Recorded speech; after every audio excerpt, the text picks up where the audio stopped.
reached his kingdom.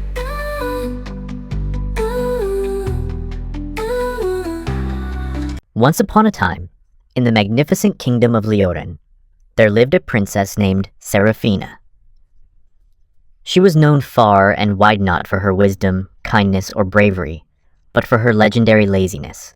While the people of Lioren worked tirelessly to tend the fields, craft fine goods, and uphold the kingdom's prosperity, Seraphina spent her days lounging on velvet cushions, sipping honeyed tea, and reading stories of adventurers, while refusing to embark on any adventures of her own. The king and queen were at their wits' end. What shall we do? A ruler must understand hard work and responsibility. We have tried tutors, mentors, and even sending her to the village, but she simply refuses to change. One fateful night, as the royal couple lamented their daughter's indolence, 3 radiant figures descended into the palace courtyard: Jo, Priscilla, and Leena, the Light Fairies. A lazy princess, you say? This sounds like an interesting challenge.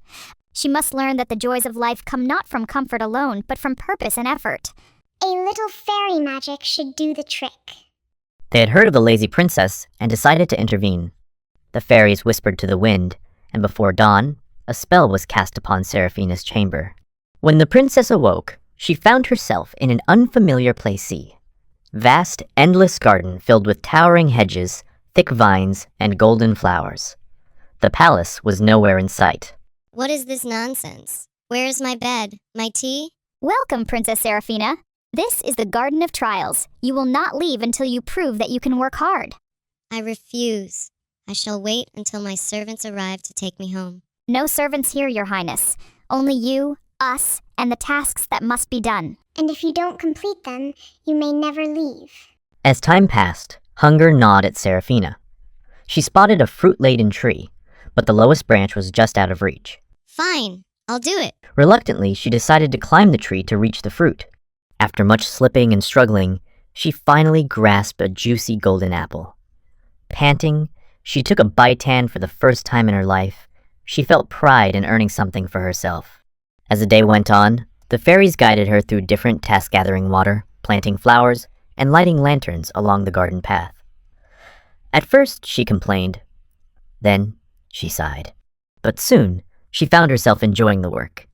She laughed when she got muddy, smiled when a butterfly landed on her hand, and marveled at the beauty of a world she had never truly engaged with before. Finally, after completing the final trial, a brilliant light surrounded her, and she found herself back in her palace room.